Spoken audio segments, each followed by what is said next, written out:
Hong Kongers may feel over the events of 2019 is nothing compared to the fears in Hong Kong in 1989, 1990. Hong Kong bounced back very smartly. I have no doubt that it will bounce back.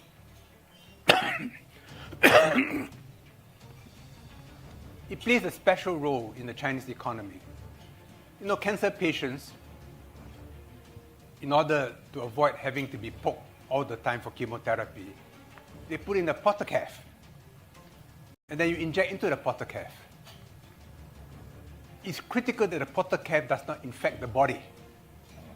From time to time, you've got to flush it with heparin to make sure that everything flows nicely and that there's no infection. That portacaf is then very useful to the patient. Hong Kong is a portacaf for China. If there's a danger that it infects the body, then something will have to be done to it.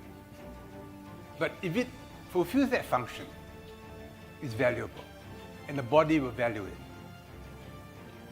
So I say this in the context of the national security law, which to me was like cleaning the portacaf, flushing it with heparin to make sure that it functions as it was designed to function. And if there's clarity about its role, you will have a long-term purpose. Because China is a self-contained civilization. Throughout its history, it has safeguarded its homogeneity by building walls. So when they sing the national anthem, they still talk about building walls. The Great Wall, which was rebuilt in every dynasty. They have capital markets wall, which you'll never remove, in my view. They have walls for education, for Hollywood movies. In the last few years, the greatest wall of all, the Great Biological Wall of China. And when they talk about the dual circulation economy, it's precisely to keep the internal circulation separate from the external circulation. The external circulation can be infected, it can be disrupted, but you keep the internal circulation safe. But the two circulations are connected. And Hong Kong is that connection, that portacaf. Singapore, at best, can be supplementary and complementary, but it cannot replace Hong Kong because it's too far away. The distance from Singapore to Hong Kong is that from London to Moscow.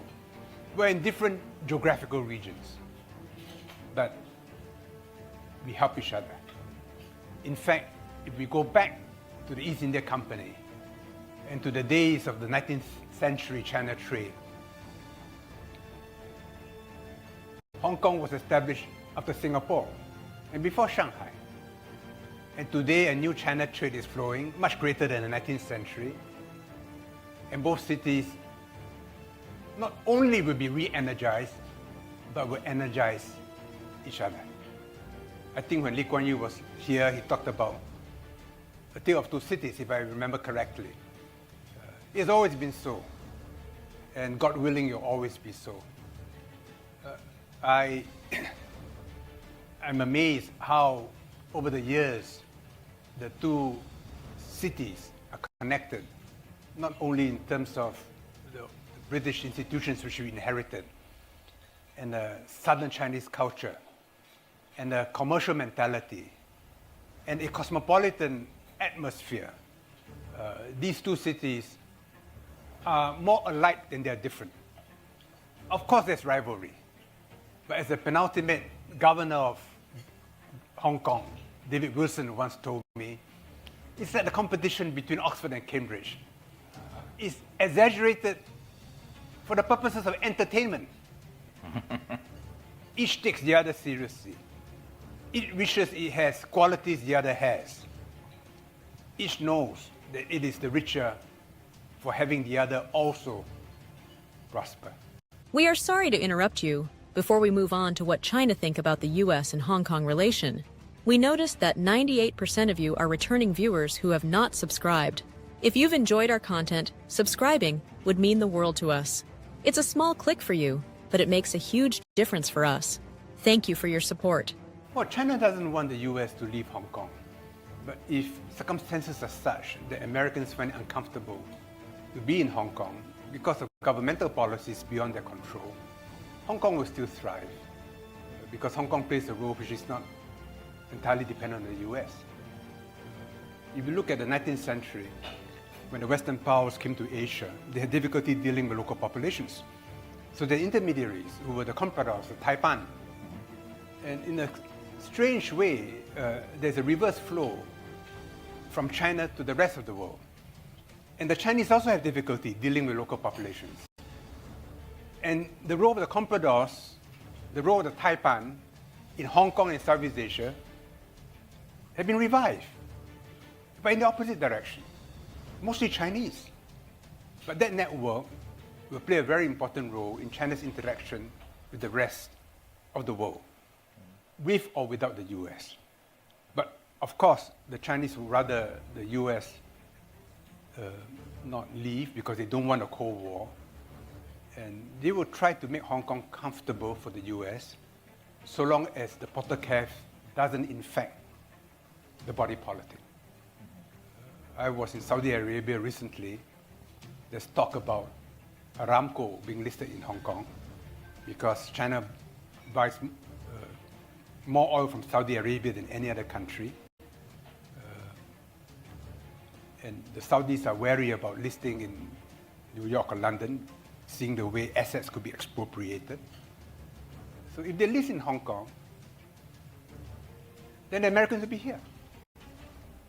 And China must contrive it such that substantial American interests are rooted in Hong Kong, and interests which are influential in Washington, so that the geopolitics can be influenced in a positive and in a constructive way. Talk a little bit more about U.S.-China relations. I mean, at the NPC that's going on now, we heard some pretty tough words from President Xi, from the foreign minister, et cetera, saying the U.S. has to put the brakes on, et cetera. Meanwhile, in the U.S., you have this new House of Representatives Committee on China. It seems like there's a bipartisan consensus. Republicans and Democrats in the U.S., who normally don't agree on anything, have agreed that China is an enemy and a challenge to be confronted. I mean, do you think a confrontation of some sort, perhaps even military, is inevitable, or do you think the two sides will eventually get off that ground? In the last 5 years, establishment and popular sentiment in the US has turned sharply anti-Chinese. And it is very worrying. It's almost unrecognizable. American friends with whom in the past we could talk sensibly about China are now so ideological. You're careful about what you say in order not to damage relationships. It's very troubling what has happened. But this is in the nature of politics, that it is driven not by the mind, but by mass emotions. And part of it is because of the rise of China and the Americans not being used to the idea that another power could look it eye to eye and not be subservient. They don't like that. They know it threatens their dominance in the world. So there's this growing feeling that China is a challenge. It's not a threat to the US in any sense of the traditional meaning of a threat, but it's certainly a threat to US dominance in the world. And for the time being, there is a Western alliance against China, because the West has been used to being dominant for a few hundred years. And I was reading an article in The Economist. It said the West must stay united on Ukraine to maintain its authority in the world. I'm not sure if that phrase was intended, but to me, I ask, what gives you the authority before the entire world? Of course, historically, yes, for a long time. My values are universal values. Your values are backwards. And sooner or later, you will have to walk my path. And suddenly there's China which says, no, I've opened my own path, and in some ways I'm better than you. And this gives heart to the entire developing world that they can find their own path to the future, separate from the Western path.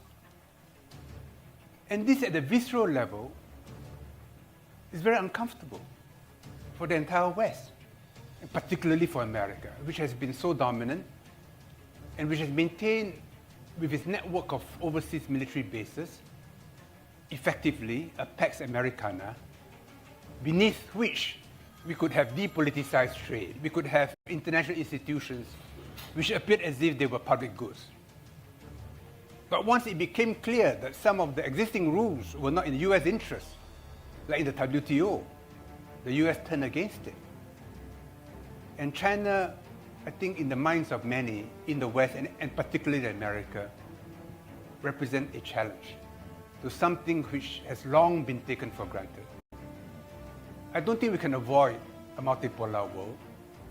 China doesn't have any illusion that it can make Indians to be like Chinese, or they can change the Arab world, or they can change the Western world. So historically, China has always been able to operate in a multipolar world. The Indians too accept a multipolar world. So do the Arabs and the Africans. But the West finds it very difficult. So there's a period of transition when the other poles are rising, there is a defensive response, right now coalescing around the US, and which I think will find a breaking point in Ukraine. Because in Ukraine, there's a determination by Russia that it will not be subjugated. And that even if I'm losing, I'm a nuclear power. And that is my last resort. They won't say it openly, but they're hinting at it. In a sense, China is benefiting from it.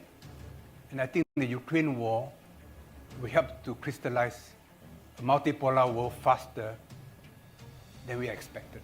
Can we? What do you guys think? Can the United States accept the multipolar world? Please leave your comment below. We would love to hear from you. Thank you for making it this far. If you like this video, you might want to share it with a like-minded friend. Thank you, and as always, stay blessed.